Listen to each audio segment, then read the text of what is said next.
Hello, everyone.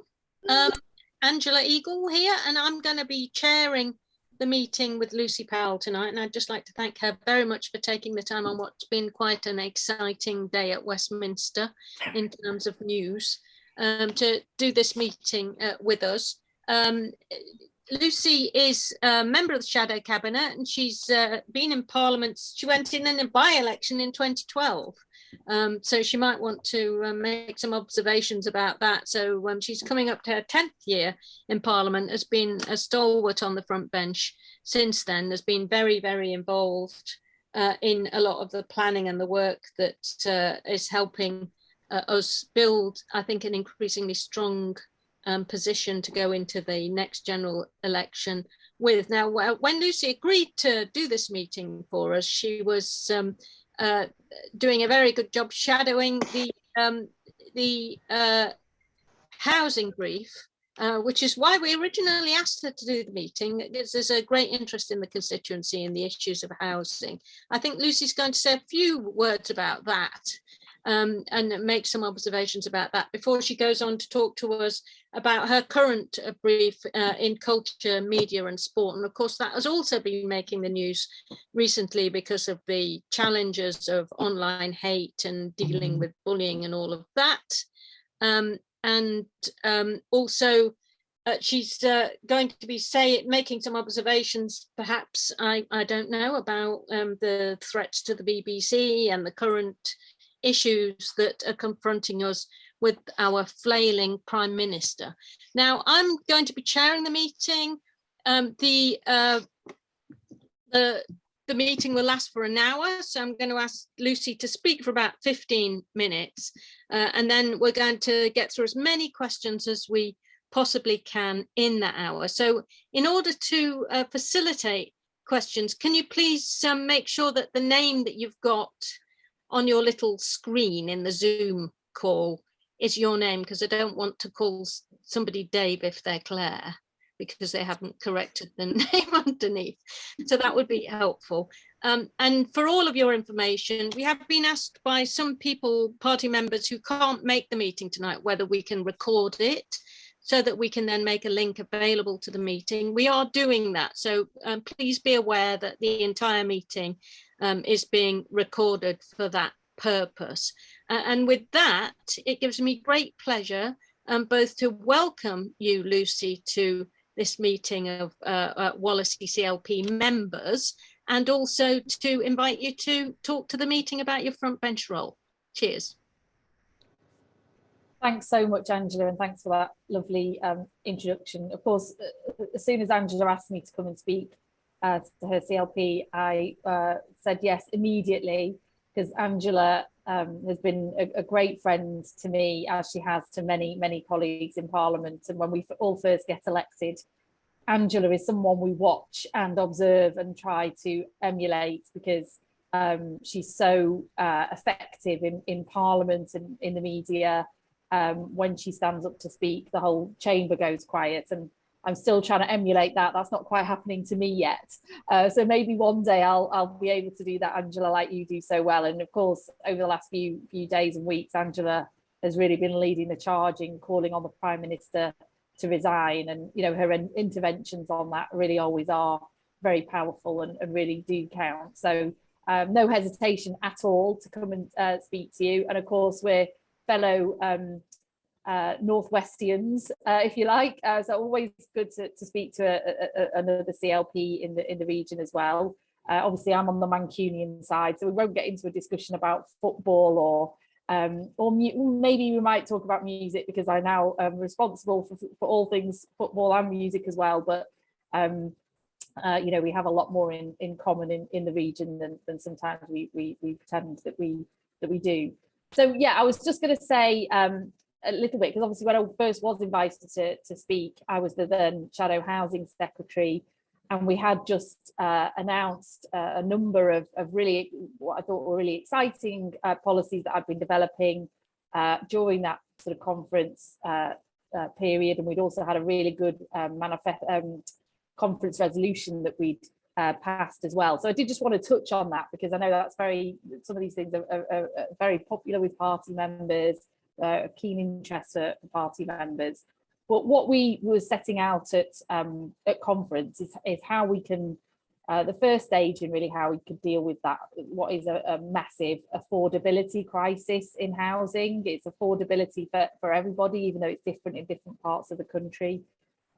So we set out how we're going to relink the definition of affordable back to wages again. So it's not just linked to an overheated housing market, but linked to local average wages in wherever you are. So if wages aren't that high in your local area, then the affordable rents would be around about 30% of local average incomes. We set out that policy. We set out really radical changes to the compulsory purchase order powers, because at the moment, local authorities and social landlords and those that want to build homes pay a premium for land, because you've got to pay almost twice for the land. You've got to pay this hope value. So once you develop the land, what's it worth then is what you have to pay a landowner for it. So that's why we're seeing a lot of these kind of foreign companies coming in and buying up high streets, buying up land that's going to be earmarked for development, so they can get this extra money out of local council. So we had a plan to scrap that hope value altogether, so that local authorities and others could buy land at a fair price. And that estimate suggested that would create around 100,000 new homes, of which obviously we also want to make the vast majority of those to be council social and truly affordable homes as well. That was sort of part of what we were doing.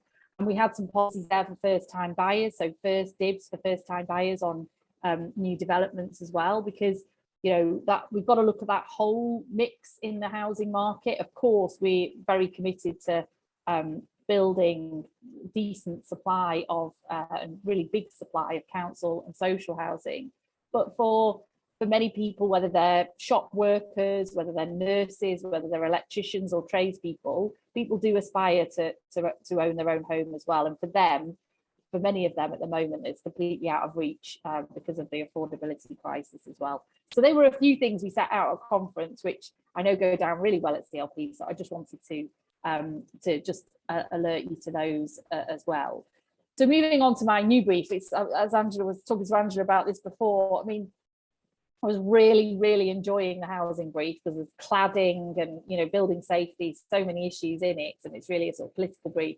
And then out of the blue, I didn't even know a reshuffle was happening. Keir Starmer phoned me and said, "Oh, I'd like you to move to DCMS." I was like, "Are you sure you've got the right person?" But yes, I'll do it anyway, because it wasn't really a job I would have thought about giving myself, to be honest. But it was a bit good to leave the housing brief. But actually, I've really got into the DCMS brief as well. It's a huge brief, and I just want to say a little bit about a few.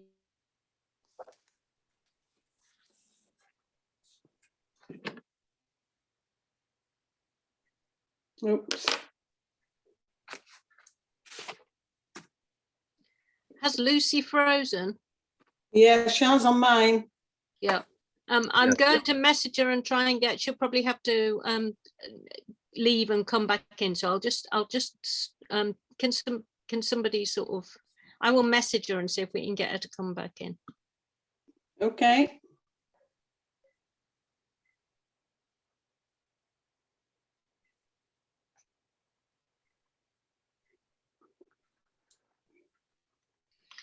Looked like as soon as she started talking about broadband, it went. Oh. So hopefully, if we can watch the waiting room to see if Lucy's trying to get back in. Mm-hmm. Oh. Hi, Jean. Hi, Angela. Hi. Hello. Hi there. Hello. Oh, hi, Louis. Can you put yourselves on mute until you ask a question? Okay. The other thing I want to just say while we're waiting for Lucy to return is when we get to the, oh, she's phoning me. Hang on. Hello.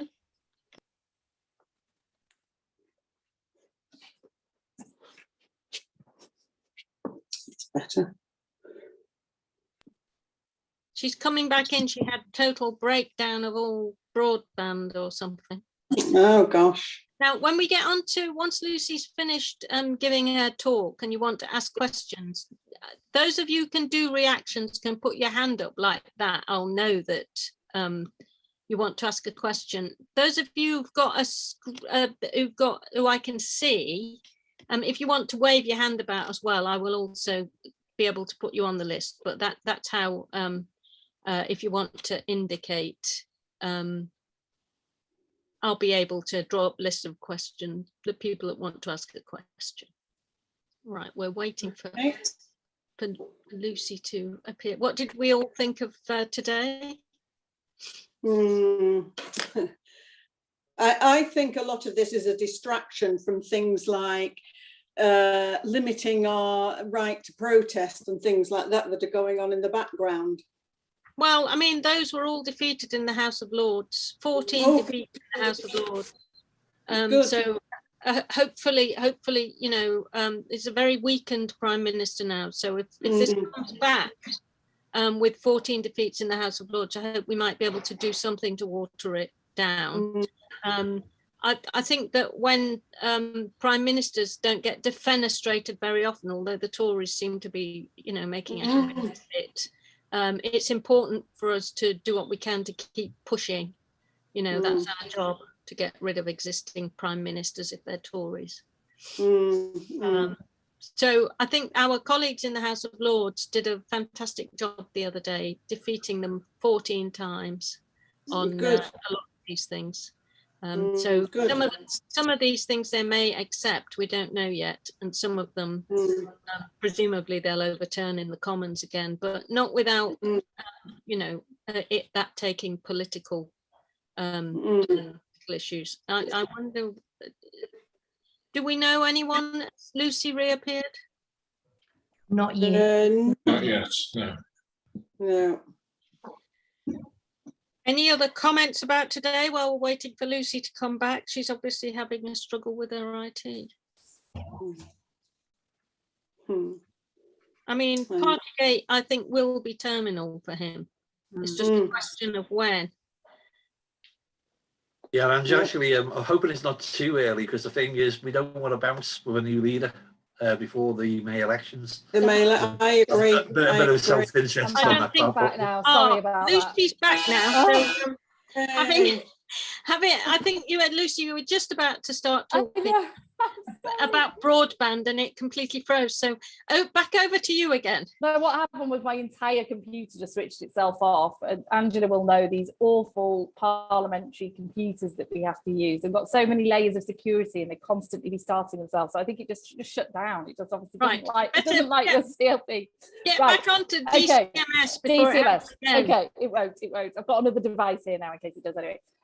So yeah, DCMS. So it's a huge brief. And you know, I think what it is, digital culture, media and sport, I think it's sort of everything that brings us joy really in life, and everything that sort of makes our country known around the world and makes our sort of country great. So that is really good, but it's everything from the BBC, racism in sport, data roaming on your mobiles, the Commonwealth Games, gambling, charities, loneliness, creative industries, the arts, theatres, all of those things.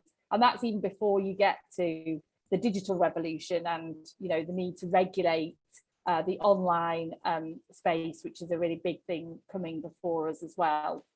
So it's an absolutely huge brief, and there's many things I didn't even mention in there as well. So I just wanted to say sort of a little bit about the three things that I'm trying to prioritise in this brief, which I think would be relevant as well. So the first thing is that I personally believe, and I think we know this really well from our region, especially, that sport and culture and the creative industries really are, I think, quite central to this agenda of so-called levelling up, of how we create great places, how we create a sense of place and belonging. And, you know, the football club, the rugby league club, the theatre, the library, these great institutions are what sort of make up great places. And I see here in Manchester that, you know, the Commonwealth Games our real sort of strategic kind of goal of getting more culture into the city, and that cultural offer has been absolutely critical to the renaissance of Manchester and everything that Manchester is becoming, sport and culture. So that's a big part of what I want to do. And the creative industries now, when you take it in its fullest sort of sense, from digital to TV production to fashion, to all of these areas, they're one of the fastest growing parts of the economy, and now account for around about a quarter of our economic output in this country. It's a huge part of our output, and we know that, don't we, from the region. And I think the challenge for us as Labour is how can we ensure that those growth sectors, those jobs of the future, are accessible to everybody. And that's one of the other things that I'm going to be looking at, to everybody everywhere, because here we are on Zoom, although it does go wrong sometimes. We can do more now, where we don't actually have to always be kind of in certain places where sometimes these jobs have been traditionally seen as being strong. So a second priority that relates to that is around the sort of skills and education point.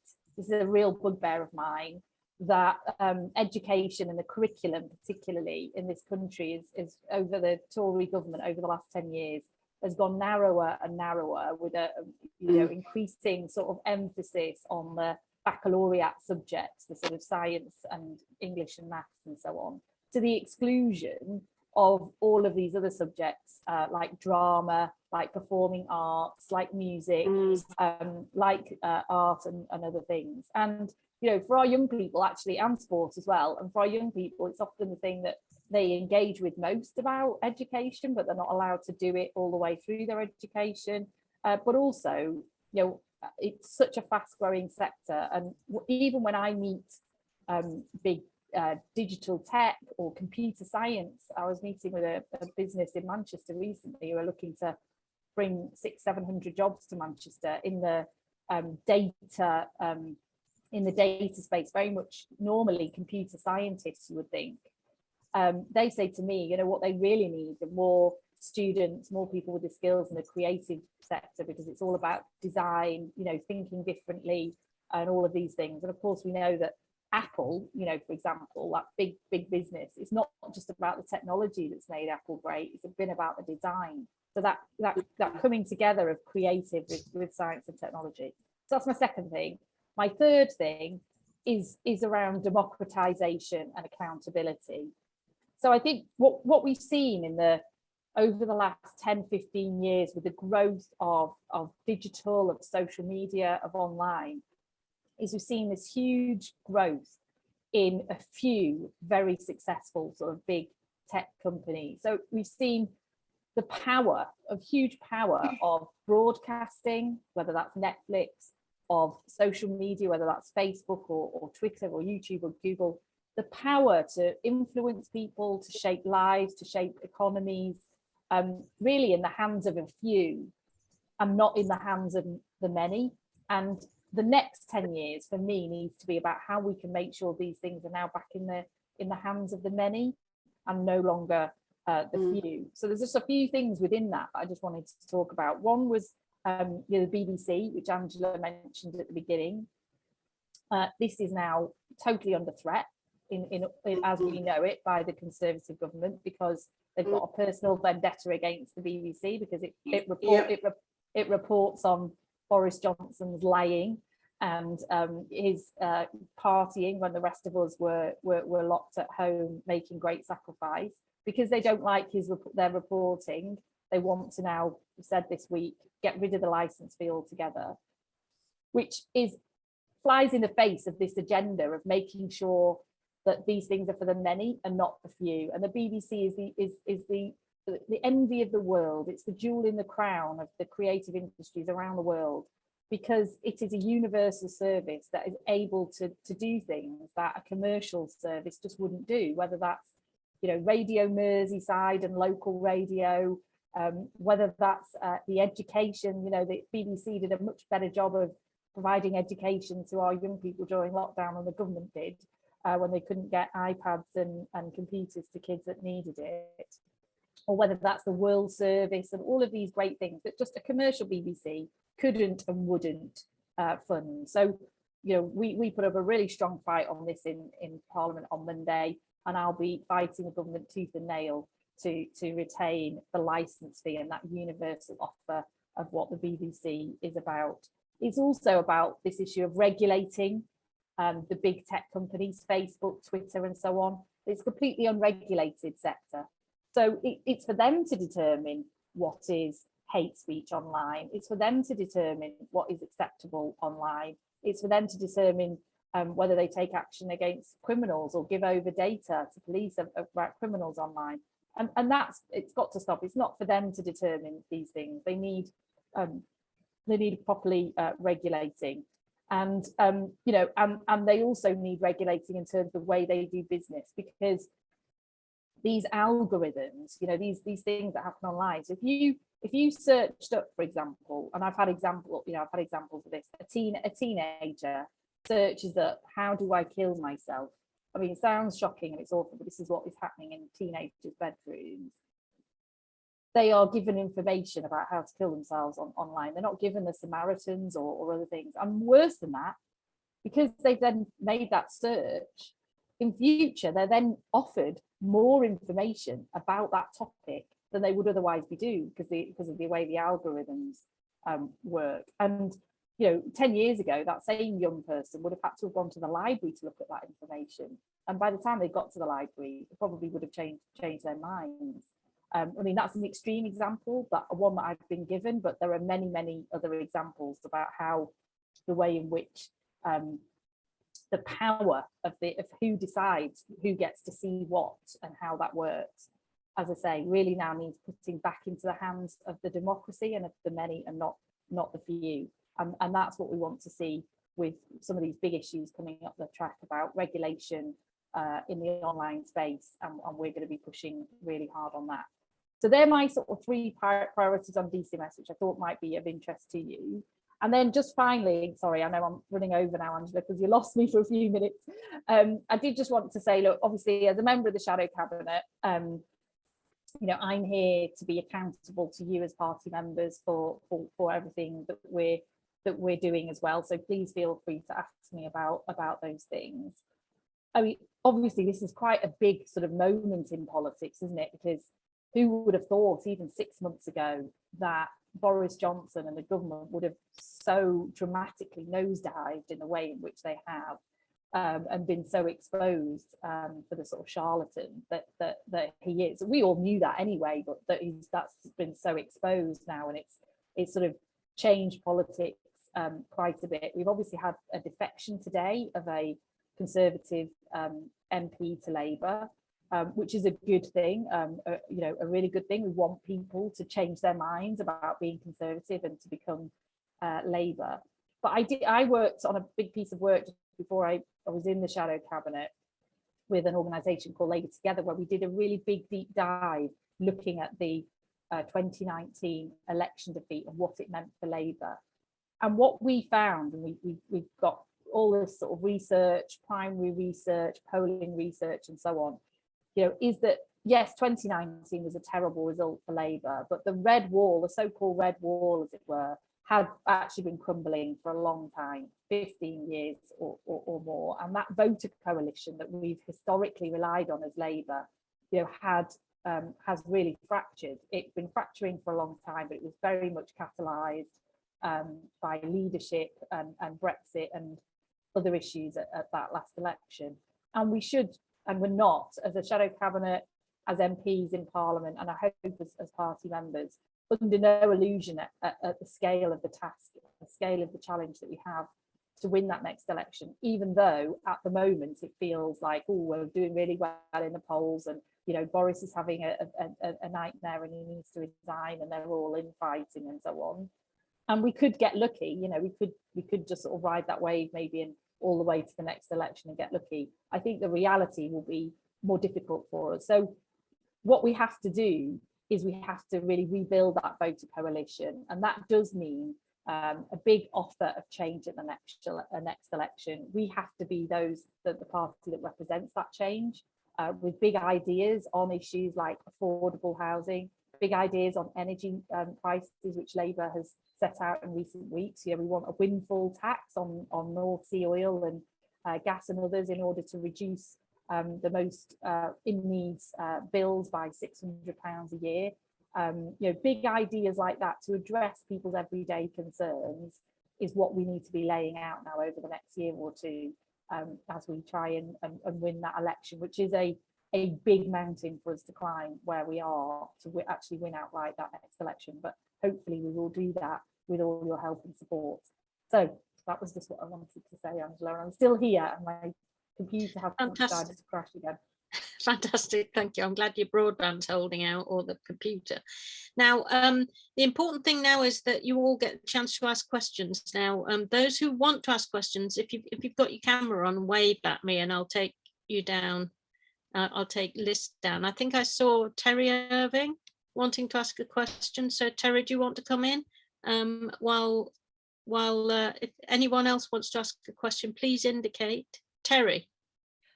My concern really is, if we're going to win the next election, we've got to do more about Scotland. I know we live a long way from Scotland here in Merseyside, but we simply have lost the vote in Scotland, and whether our policies can actually win them over, that's what I'd like to know.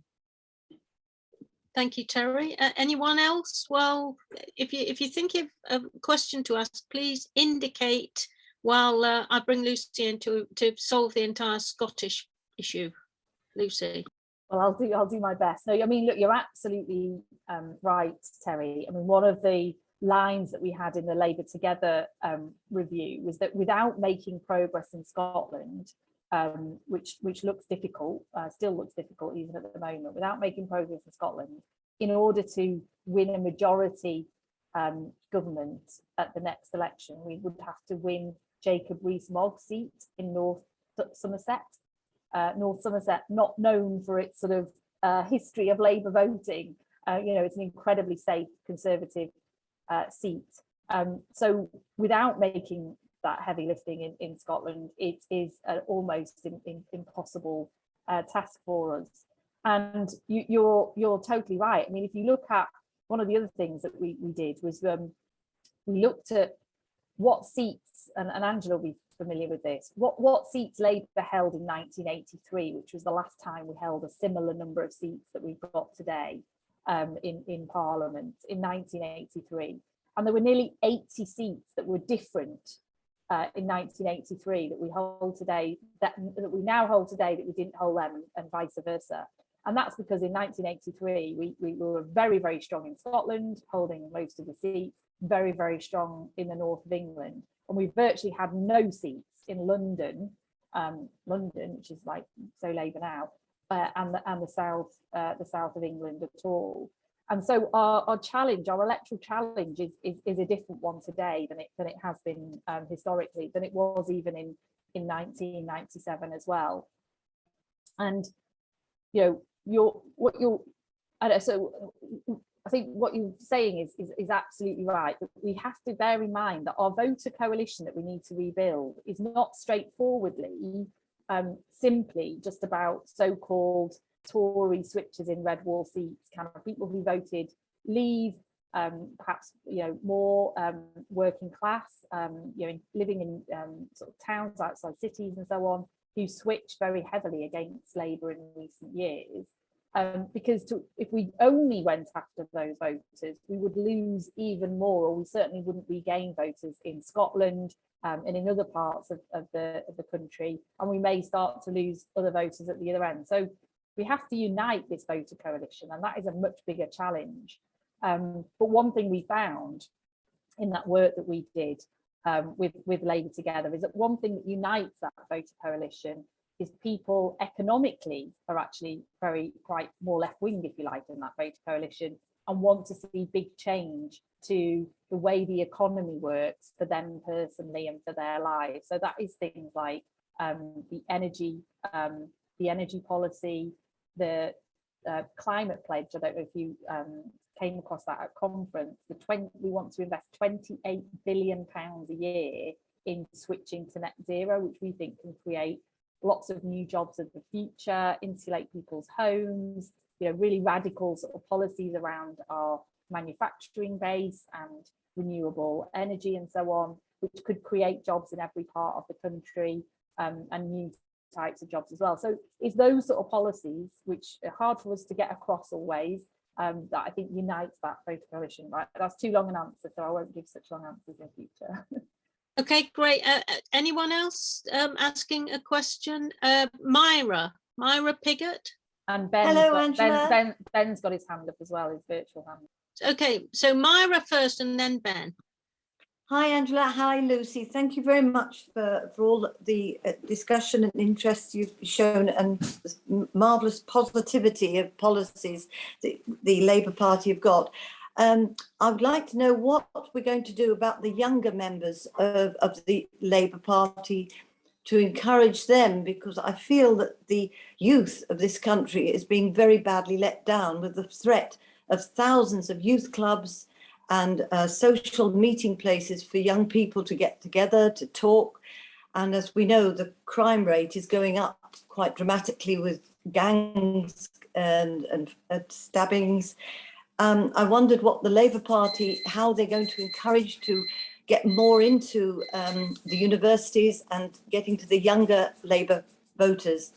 They need a lot of, I think, support, because there's so much going on, the confusion with young people of where they stand in politics. And I was wondering what your views are on how we can help. I mean, not only that, is the curriculum, the education, as you said, music, drama, the arts, they're all being put on one side, and these are vital to the economy of this country.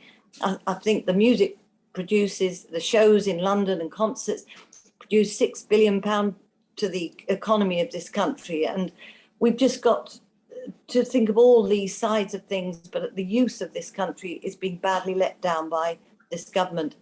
What can Labour do to nurture and bring them into the family, the fold, when we have Thanks, another Myra. election? Thanks, Myra. And talking about that, I'm just going to bring in Ben as a representative of certainly more youthful than a lot of us here. Ben. Yeah, I just want to say first, I'm actually in Manchester Uni as well, so I think Lucy, you're like my uni MP.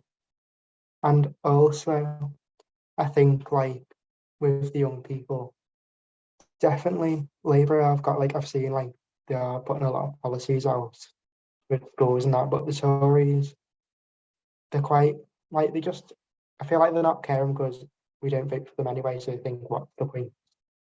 And the stuff like scrapping the BTECs and that hasn't helped. But also, I just want to say, I think Boris Johnson's done now, he's gone. But then, like, when they get a new leader, the Tories are probably going to get a bit of a bounce in the polls. So I'm just wondering, like, has Labour got any plans to, like, keep their lead going? Okay, Ben, I'm going to put those two over to Lucy before I do another round. So Lucy, over to you. Thanks. Well, I think they were sort of related, so that was good. And yes, I hope, Ben, I hope Manchester's being nice to you and that you've not had any problems or anything. But if you do have any problems over there, then feel free to get in touch with me as well. I am the MP for the universities and lots of the halls of residence as well. Yeah, I mean, look, really good points. I think young people have been massively let down and neglected by the Conservative government over the last 11 years. There's no question of that, as you say, with the ripping up of youth services, with the changes to curriculums, with the changes to qualifications as well. You know, massive overemphasis on exams and rote learning and testing rather than on you know, willing people to succeed. You know, I think qualifications are about enabling people to get onto the next stage in life, not about marking people down as failures. So, you know, I think, you know, and I just don't think that the Conservatives do really sort of get young people or care so much. They're just not motivated by it. And that's been exacerbated by the pandemic. I mean, I think over the coming years, we're just going to really see and it's going to keep coming in waves. That the massive impact that lockdowns and the pandemic has had on the younger generation in particular. I mean, I've got 3 kids of my own, sort of a couple of teenagers and one a bit younger, and I see it in them, and they've got all the support that I could possibly give them at home, but on mental health, on isolation, on a sort of loss of self-confidence, of resilience, as well as a loss of education, but a loss of opportunity to do all of those things. I mean, you only get one chance in life to go to university. You only get one chance in life to learn the trumpet or to start playing football. And if those clubs and activities were off for 2 years when you were that age, then you don't really get a chance to do that. And, you know, with some of the terrible incidents we've seen of young people being, of children being murdered at home and by parents and step parents that we've seen that were happening during lockdown, I think we're going to see, unfortunately, more of that. The vulnerable children in society who got lost in the system when they were in lockdown as well. So look, what's Labour going to do about that? Well, we are going to take a more radical approach on the curriculum, although that's not really my brief, but you know, it is when it comes to those creative subjects. We have got a very bold agenda about you know, a properly funded catch-up programme over years, not months. You know, we accepted and we funded the Kevin Collins recommendations for that huge catch-up programme. I think it was £15 billion he recommended, and the government put forward about 2 or 3. So, you know, we really are interested in that. You know, obviously, I think whenever there has been a Labour government, we've seen great advances in closing that attainment gap, which is so stark, and we know that in our region better than anyone. The gaps between children who've got, you know, a stable and secure and better off home and those who don't, the gaps in educational achievement are growing under the Conservative government, and they've always narrowed under Labour, because we support teachers and we support good quality education with proper funding and the support that it needs. So yeah, so I think we've got a powerful agenda there which we need to shape out again. And I think that takes to Ben's sort of last point. I mean, you think Boris Johnson's done for? I sort of woke up this morning thinking he wasn't going to see the day through. I mean, he's certainly done for in the sense that I think he's lost the public in many ways. But let's just not underestimate him. He's known as a big dipper politician because he's somebody who sort of rides these big waves up and down, and he could kind of re-emerge. Or, as you say, they could re-emerge with a new leader. I think what's really important for us, and something we discussed at the Shadow Cabinet recently, is that when things like this happen in politics, where your opponents just completely and utterly nosedive, I think what's important is to use that time, not to just keep your foot on their throat, which of course is important, but to use that time to seize the agenda yourselves. So for us, it's about, we've got to seize that agenda ourselves now. We've got to start laying out what we would actually be doing if we were now in government. And that's what we've been trying to do with the energy bills policy and dealing with the energy crisis and with the 28 billion sort of climate pledge, is to use that moment to show the country and to show voters this is the difference Labour could make, because we're actually focused on those big issues facing the country, whether it's climate change, whether it's the educational attainment gap, whether it's the cost of living crisis. And the Tories are just irrelevant because they're arguing amongst themselves. As much as we all like attacking the Tories, that's like, we're Labour, right? We're Labour members, so we love nothing more. We have to kind of resist doing that totally, so that we can use the moment to be in charge of the agenda and not just be the recipients of their good fortune or their bad fortune. So I think that's the challenge for us. Thanks, Lucy. And I've got Vicky Gerard now. Vicky, I'm not sure, are you from Wallasey or from outside? Can you just say where you're from before you ask your question? And David Alderton too. Vicky. I'm brand new from Wallasey. I joined sort of just before Christmas, so this is fantastic meeting. Oh, Great well, to that's hear from you. fantastic, and welcome. Thank you, You're very and thanks for your time today, and thanks, Lucy, as well. Vicky, over to you. You sort of you started to answer my question. Actually, I was going to say that, you know, arguably, if we look at 2019 and since then, you could suggest that lots more people are prepared to vote on, I guess, more values-based considerations rather than traditional class-based considerations. And if we look at the polls now, it looks like the Tories are losing support, but that isn't necessarily being drawn across to Labour. So lots of those who, you know, were voting Tory are now saying they don't know how to vote. So over the next 2 years, regardless of, you know, whether Boris survives a week or several months or however that looks, how do we capture that bunch of voters who are saying they don't know how to vote? And how do we think about that concept of values-driven voting? How does that look going forward? Thanks, Vicky. Very good question. And David. Thank you very much. It's just very brief one on the BBC. It's got such a large and generally really good remit, the way it covers the range of things from, like, as we talked about, the bite-sized educational work, all the cultural side of things, such as the orchestras, things like the archers as well, and even the sports arm is really good. When it comes to the news reporting and the media, is it really possible for it to sort of maintain its independence without the government sort of glaring at it, whichever they are, whichever government happens to be in, and sort of keep that running through? Is it sort of feasible in the long term for it to continue? Or do you think this is going to pop up again and again? Lucy, over to you.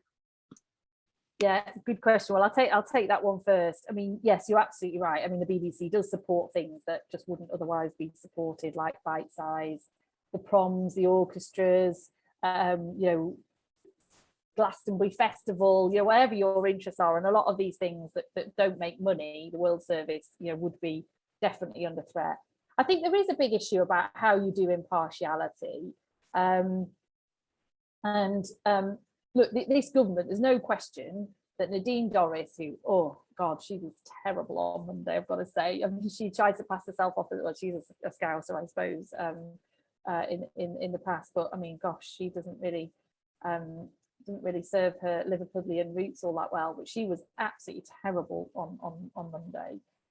They are completely linking the editorial decisions of the BBC with the charter renewal and the licence fee. There's no question of it. It was all like in her same speech. So they are.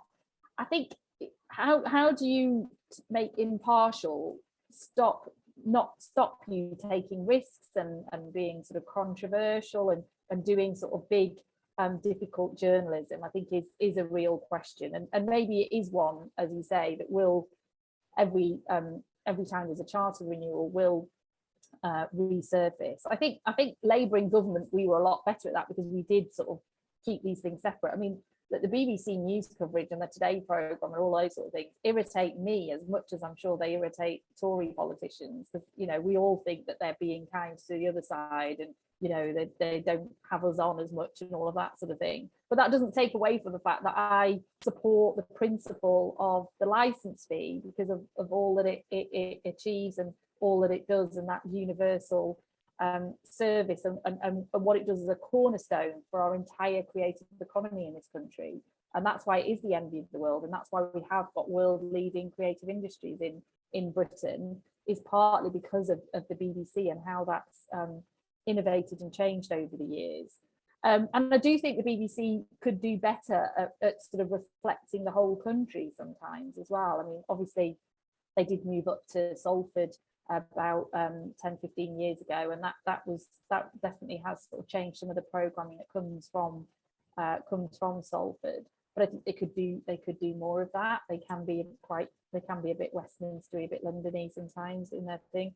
So how do we avoid that? Well, good question. I mean, maybe you just do have a longer charter period so that you can't have that political interference as much. I don't know. There's perhaps other ways of exploring that. Ideas welcome, really. But it's a good question. And then Vicky, yeah, really good question, and welcome to the Labour Party. Thank you for joining. I hope we've not put you off too much, as we tend to do with new members sometimes. Yeah, I think, you know, it is values-based voting to some degree, but certainly those old kind of thoughts about class and culture have definitely been replaced with differences between education and geography, and place and attitudes and values, as you say, than it used to be sort of in the past. And I think what we've got to do is inspire people. I mean, you can't just sort of sit back and just sort of wait for people to come and vote for us. I'm not suggesting that we're not doing that, but some sometimes argue that that's what we should do, or not to take risks, or not to take big positions on things. And I think Kia and the Shadow Cabinet is something we discuss quite a lot. We are very focused on that. It's sometimes hard to get cut through for those things, as we call it in our world, to get notice for that. Like, we have got a really radical policy around dealing with the energy crisis. I unveiled lots of radical policies on housing at conference, maybe got like half a day's coverage at best, because the way in which politics is reported, they are much more interested in who's up, who's down, inside baseball sort of discussions in Westminster, rather than some of these big ideas. And I think that's partly why I was saying earlier on about the democratization of our sort of platforms and how we share and talk to each other as well, so that we can inspire people with our big ideas, rather than sort of looking like we're squabbling all the time, which is important. And for Labour, we have gone through a difficult 2 or 3 years, and I think we've come through the other side now, I think much more sort of united and together as a party. And that's the first step to being heard, and the first step to us having the platform then to put forward some of those bigger, bolder policy ideas that can inspire and excite people.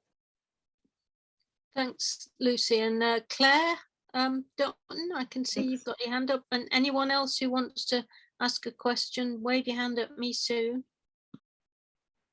Thanks. It's really, and it kind of does bring in values, I suppose, around public service broadcasting.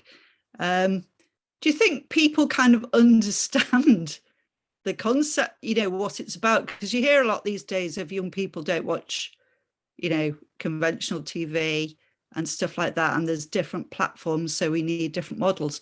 But the basic model is this: it's incredibly, if it's universal, we get the whole lot for an amount of money. I mean, I subscribe to Netflix as well, but it's a no-brainer, the comparison of how much I pay and get out of the BBC compared to Netflix, say, even though I do watch it a bit because I can afford to have that as well.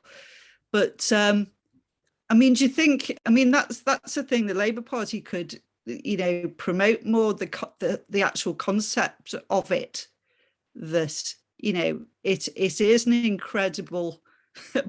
incredibly good idea in a way. And I was surprised. I kind of thought, I wonder if we pay more than other countries and how many other countries have public service broadcasting. And I was actually quite surprised to see that we don't pay as much as Germany or the Scandinavian countries or Switzerland, quite a few other countries and they all have their version of a licensing fee for public service broadcasting. So do you think we should be, I don't think the BBC itself is very good at promoting why it's of good value, but it's something maybe I would have thought this is something that the Labour Party, that is something to help the public realise what the purpose is and the idea of balanced reporting, which is going to become even more important going into the future. Is that a question? Lucy, I also want to ask you as well to say a little bit about what we're developing to deal with the online hate and the tech companies. I can't see anyone else. I'm going to ask you to answer them, then see how we're doing on time. So if you want to ask a question, the window in which you can ask it of Lucy is rapidly closing. So let me know by waving or sticking your electronic hand up so that I can bring you in. Lucy, over to you. Thanks, Angela. Yeah, Claire, I mean, you know, you're right, as always. I mean, the license fee is incredibly good value for what you get, especially when you compare it to a subscription to Sky or a subscription to Netflix or any of those other sort of, and lots of people actually subscribe to more. It costs a small fortune to do that, to subscribe to sort of several things, and you obviously get a certain product with that, but it's not the wealth, nothing like the wealth of products that you get through the BBC, which is everything, as we know, from sort of local radio to online education to BBC Sounds, you know, and all of these things. And yeah, I mean, but there is a challenge, I think, to move with the times, and I think the BBC's done a pretty good job of that recently. I mean, my kids, I've got three kids, 17, 12 and 8. They never turn on the sort of terrestrial TV in that same way that we do, but they do access a lot of BBC content.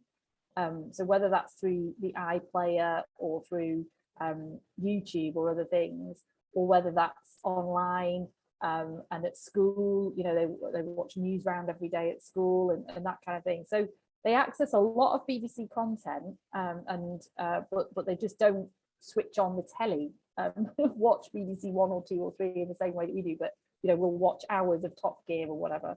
So so there is a sort of thing about changing with the times, and there's a new bill potentially coming up to sort of look at some of those issues as well. And certainly as a parent, I think we all know that the badge of the sort of BBC in terms of children's programmes is something you're sort of safe to let your children watch kind of on their own, you know, and you wouldn't necessarily say that of other outputs that either have got lots of unsuitable adverts during them, or sometimes the content is unsuitable and things like that. So I think young people do appreciate the BBC, but just not quite in the same way that maybe those of us who are a little bit older do as well. But the BBC definitely needs to move with the times. But of course, in public service broadcasting in this country, it's not just the BBC. We've got Channel 4, which again is under threat. The Conservatives are looking at privatising that now. But also ITV is actually a public service broadcaster, even though it's funded in a different way. And certainly in our region, you know, ITV do a huge amount of supporting the kind of local creative sector up here, with a lot of drama, a lot of obviously Coronation Street soaps and things. I mean, when I'm on ITV, my constituents or at the school gates and that kind of thing, everyone knows I've been on ITV more than when I'm on BBC, because I think in the Northwest in particular, it is people's sort of go-to thing of choice. So we've got this, I think we've got this unique kind of matrix model, I suppose, in Britain, of having a license fee public broadcaster. We've got other public service broadcasters, and then it leads on to Angela's question really, which is around making sure that we've got a level playing field with other service providers. So firstly, in the media context, with the streamers and so on, who are not bound by some of the same things that our public service broadcasts are bound by in this country. So is there a level playing field? Is there a fair playing field there? No, there isn't, and some of those issues are going to be tackled in the media bid. And then also the online companies, Facebook, Twitter, Instagram, YouTube, especially, you know, that are essentially our broadcasters and our publishers, but have absolutely none of the same regulation of Ofcom or anything else that's happening. So you know, we want to see a stronger set of proposals than the government have already brought forward on the online safety bill, a stronger set of a stronger regulator with more powers and more teeth, that's able to cover more aspects of the online space than the government are hitherto proposing, so that they can include things like paid for advertising, which at the moment is going to be out of scope of the bill. We need to be doing more to protect young people with age verification and that kind of thing as well. There's a whole a load of stuff that needs strengthening when it comes to online fraud, which is a massive issue and isn't really covered by the bill as it stands at the moment. You know, and there are criminal activities happening online that need enforcement and need the tech companies really being held to account for, which at the moment they're not. And of course, this thing about online hate as well.